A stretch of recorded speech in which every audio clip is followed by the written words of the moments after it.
number 7 off the bench and on the score sheet to give Arsenal a 2-goal lead as it was then, following Mikel Merino's opener, a deflected effort after good work from Timber and Nwaneri. Fulham did pull one back late on through a deflected Muniz shot, who should have done better earlier with a free header, but Arsenal in the end pick up the 3 points to keep them in second place. The Gabriel injury is the big negative, Saka coming back a huge positive, and Arsenal beating Fulham by 2 goals. Yeah, look, it got nervier than it should have been towards the end there. You know, 1 or 2 alarming moments really in the last 15, 20 minutes. Muniz gets one, should score another, but by and large it was a professional display. I thought Martinelli was absolutely superb throughout. You know, a real driving force for the team. Bukayo Saka will grab the headlines for that stooping header at the far post. What a story that is. Look, I don't think we ever really got out of third gear here tonight, but it was still enough to be a more than decent Fulham side, so we've got to be pleased. Arsenal get the better of Fulham by 2 goals to 1. Bukayo Saka back on the Emirates pitch, scoring effectively the winner. And let's hope from here on in we see more of Saka at the weekend at Goodison before that huge game against Real Madrid we're all looking forward to. Question marks about Gabriel's fitness, of course, for next week. That will come out in the wash with a press conference later. For now, though, as we hand you back to all of the live from N5 gang full time, it's finished here. Arsenal 2, Fulham 1.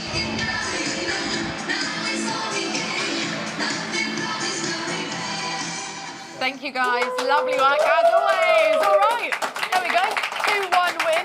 We will take it. Lots of positives to talk about from that. Should we start with the return of Bukayo Saka?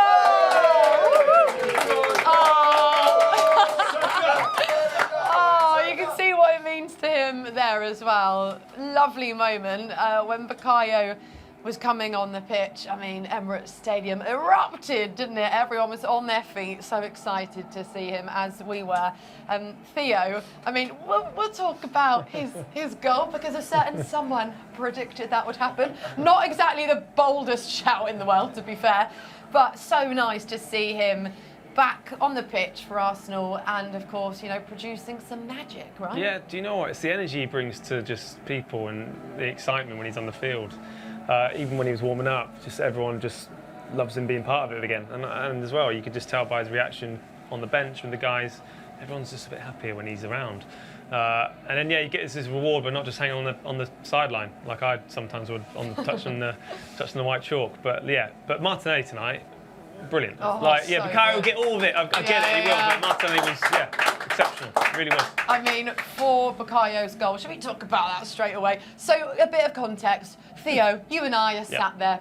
Bukayo comes on, and I said, he's going to get a goal. And Theo said, I think he'll get an assist. What did I say? Like 7-8 minutes into him coming on, he'll get a goal. And then, my word, she's psychic. It happened. Spot on. I'm taking full credit for it. But lovely goal from Bukayo. But exactly like Theo said, Jez, I mean, what a flick that was from Gabby Martinelli. He looked sharp all night. Every Yeah. time he had the ball, he just had that defender like in trouble every single time. He looked quicker than he's been lately. I think he's just getting back to his stock now. He feels good. Every time he has the ball, the confidence he has to just take player on. And yeah, that flick, listen, he can't tell me he knows Bukayo's at the back. By the way. Yeah. I'm not having that, right? But it just worked. Yeah, so we think that was just luck, Theo? Or did Gabby know? It's the beautiful story of Saka coming back scoring. So it's just, you know, it doesn't really matter how it happened, but sometimes things, you know, you just flick the ball and then it just goes to your teammate. It's not meant to be, but it's just happened, you know. Yeah, and Bukayo's goal made it 2-0, of course. And then Gabby had a chance that we kind of celebrated, but it was ruled offside, unfortunately, which is a bit of a shame because, like you said, and I'm curious to hear your thoughts, Gabby had such a good game, so it would have been nice to see him get a goal himself as well, right? Well, we said the same thing, yeah. That would have been sort of, apart from the injury, which I'm sure we'll talk about, that would have been the icing on the cake. I mean, Martinelli, he just, everything went through him. Again, you nailed it, both you guys. Like, so confident, so on it, no fear whatsoever, which hasn't always been the case this season, especially sort of in the middle part. So that's really reassuring, depending obviously what's going to happen. But I thought overall it was comfortable. Apart from at the end, when that awful deflection went, it was like, oh my gosh, most horrible 2 minutes ever. But yeah, I mean, I think there's a lot of good stuff to take away, and Martinelli is the top of the list. I mean, man of the match by a mile, I would. Not by a mile, actually, some good performances, but everything just seemed to go through him, which was awesome. Yeah, Fulham had a pretty good chance at one point, a header, and Theo, I was sat next to you watching it, and we kind of watched the replay because everyone in the stadium was kind of like, oh, it was really close. And I said to you, are we being unfair? Is it that classic thing when you're, armchair supporter, never played the game yourself, where you go, oh, that was easy, you should have got that, or should he have actually maybe done a bit better? Were we lucky there? We were lucky, but I would say he got in there too quickly, didn't he? I felt as a striker, all he had to do is stay still. Sometimes the best movement is not moving, and he's already in the position, and he just doesn't have to move. And it's just happened really quickly, and his body can't really. I'm trying to help him here, to be fair, but look, he couldn't sort his body out in time, but look, he'd be really disappointed at that, to be fair, but he got in there too soon. Sometimes guys don't move. Messi, sometimes he's on the field, doesn't move. I remember playing against him, he just wasn't moving. I'm like, this guy's the best player in the world, and he's not moving. So yeah, he just got in there too quickly, but it was definitely heart in the mouth moment, wasn't it? I felt. Yeah. And then Fulham got one back, and I think that's when everyone was a little bit nervous towards the end of the game, and we thought, oh no, could this be? And I know you were devastated, Theo, probably yourself as well, Jez, because your predictions then went out of the window to 2-0. It wasn't meant to be. But you know what? I think it's fair to say that Fulham had a better second half, and towards the end anyway, they looked really quite good, and they were pushing, and it felt like, oh no, is something else going to happen here? Would you say a kind of fair result that we deserved?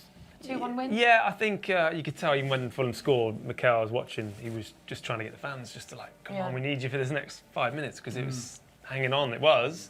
Fulham deserved, look, they didn't deserve to win tonight, but they deserved a good performance. They had a good performance, I'd say, off the back of a disappointing FA Cup run, I would say. I think Marco Silva will be happy in elements of their play, particularly second half, like you said. The front line that got changed actually was probably a bit more effective. Yeah, I thought they were, weren't I they? think when he made a few changes, it kind of started pushing a bit more, creating more chances. And listen, on another night, they might have had another goal and we might have ended up 2-2, even if I think we deserve to win.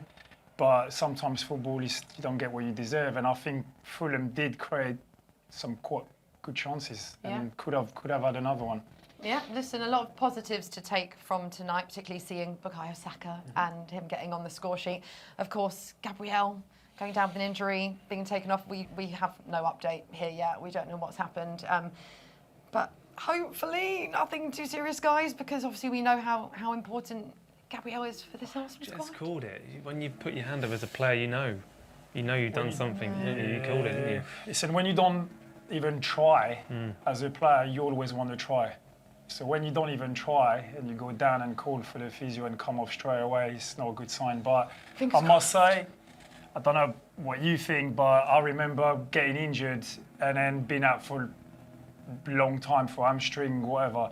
These day and age, I don't know what they feed the player, but sometimes they've got an hamstring injury and I'm thinking, he's going to be out for 6 weeks minimum.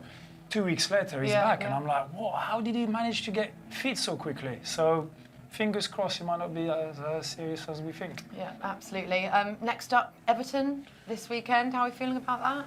One of my old teams. Yeah, I think. Yeah, I mean, look, last ever game at Goodison Park as well for Arsenal to go there. So not going to be easy at all. Probably not the ideal fixture to have going into Madrid, to be fair. You're going off.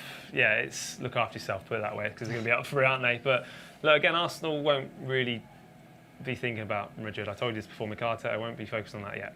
I know everyone else will be, I get it, but he's out there to do a job and win each game. So we take each game as as it comes, one game at a time. That's it. Yeah. That's what it is. And then, of course, there is that big Real Madrid game in a week today. That is the next show that we'll be live for. But right, I'm going to wrap this up now because I'm going to let everyone go home and celebrate a lovely win and Bukayo Saka scoring. Thank you guys so much. Jez, Theo, pleasure as always. You too.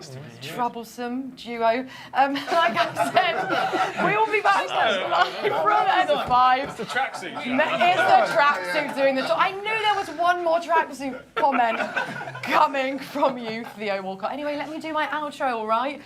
Enough from them. Right, we will be back live from N5 next Tuesday for the small matter of Real Madrid in the UEFA Champions League. A huge game. We will be live from 7 p.m. We'll see you there. Bye-bye.